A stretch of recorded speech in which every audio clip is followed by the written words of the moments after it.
Hello students, कक्षा 11 की भौतिकी की ऑनलाइन क्लासेस में आपका स्वागत है। कल हमने भौतिकी के भाग और उसकी प्रमुख शाखाओं का अध्ययन किया था।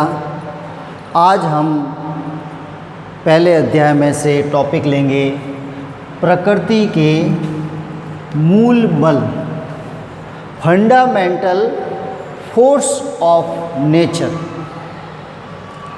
प्रकृति के मूल बल की बात करने से पहले हम बात करते हैं बल, फोर्स। बल क्या होता है, बल की क्या परिभाषा होगी। छोटी कक्षाओं में हमने पढ़ा था कि धक्का देना या खींचना बल होता है। अब उस बल की परिभाषा को थोड़ा व्यापक उस परिभाषित कर देते हैं।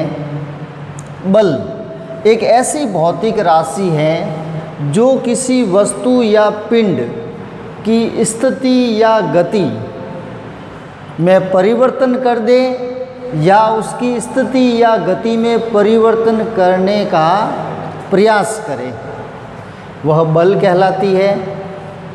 बल का मात्रक न्यूटन होता है। उसको गणितीय रूप से हम आगे जाके लिखेंगे कि बल बराबर द्रव्यमान गुणा त्वरण होता है। अब हम बात करते हैं कि ये जो बल हैं वो दो प्रकार के होते हैं। एक बल जिसको हम अभी अध्ययन करेंगे, उन बलों को कहेंगे मूल बल, फंडामेंटल फोर्स। मूल बल वे बल हैं जो अन्य बलों से पूर्णतः स्वतंत्र होते हैं। ये बल दूसरे अन्य बलों से व्युत्पन्न नहीं होते हैं। जबकि व्युत्पन्न बल, डिराइवेटिव फोर्स, वे बल हैं जो अन्य बलों से उत्पन्न होते हैं। इन्हें व्युत्पन्न बल कहते हैं। और ये बल किससे व्युत्पन्न होते हैं? इन मूल बलों से। जैसे हम आगे पढ़ेंगे, घर्षण बल, श्यान बल, उत्प्लावन बल, ऐसे इत्यादि बल हैं जो कि व्युत्पन्न बल कहलाते हैं। वर्तमान समय में निम्न 4 मूल बल पाए जाते हैं। वर्तमान समय में जो मूल बल है, फंडामेंटल फोर्स है, वो 4 माने गए हैं। अब आगे रिसर्च हो क्या होती है, बढ़ भी सकते हैं या कम हो जाए, लेकिन प्रेजेंट में जो मूल बल माने गए हैं वो 4 हैं। पहला मूल बल गुरुत्वाकर्षण बल है, दूसरा विद्युत चुंबकीय बल है, तीसरा प्रबल बल और चौथा दुर्बल बल है। तो हम पहले फंडामेंटल फोर्स, मूल बल, गुरुत्वाकर्षण बल की बात करते हैं। गुरुत्वाकर्षण बल, ग्रेविटेशनल फोर्स। गुरुत्वाकर्षण बल किन्हीं 2 पिंडों के मध्य लगने वाला बल होता है। यह बल 2 पिंडों के मध्य ही लगता है। यह आकर्षण प्रकृति का बल है और ये प्रकृति में पाए जाने वाले सभी बलों में इसकी जो स्ट्रेंथ है वो सबसे कम होती है। इसको दुर्बल बल कहेंगे। अगर इनकी क्या कहते हैं, प्रबलता की बात करें तो ये सबसे दुर्बल बल है। नाम इसका गुरुत्वाकर्षण बल है, लेकिन यह चारों मूल बलों में सबसे दुर्बल बल होता है। अब बात करते हैं इस गुरुत्वाकर्षण बल की। तो यह बल 2 पिंडों के मध्य लगता है। उन दोनों पिंडों के द्रव्यमान के गुणनफल के समानुपाती होता है। इस बल का मान दोनों पिंडों के द्रव्यमानों के गुणनफल के समानुपाती होता है। इस बल का मान इनके मध्य की जो दूरी है उसके वर्ग के व्युत्क्रमानुपाती होता है।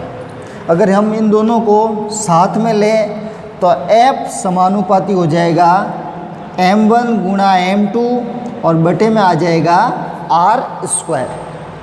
m1 और m2 इन दोनों पिंडों का द्रव्यमान है और स्मॉल r इन दोनों पिंडों के मध्य की दूरी है। भौतिकी में जब भी समानुपाती का चिन्ह हटाएंगे तो हमारे पास एक कांस्टेंट आएगा और यहाँ पर जो कांस्टेंट आएगा वो होगा कैपिटल G। तो मान आ जाएगा F बराबर कैपिटल G m1 m2 बटे r²। ये गुरुत्वाकर्षण बल का मान है जिसे हम कक्षा 11 में ही आगे विस्तृत अध्ययन करेंगे। यहाँ कैपिटल G गुरुत्वीय नियतांक कहलाता है और जिसका मान 6.67 गुणा 10⁻⁻11 न्यूटन मीटर स्क्वायर प्रति किलोग्राम स्क्वायर होता है। अगला जो मूल बल है उसका हम अध्ययन करेंगे, वो है विद्युत चुंबकीय बल, इलेक्ट्रोमैग्नेटिक फोर्स।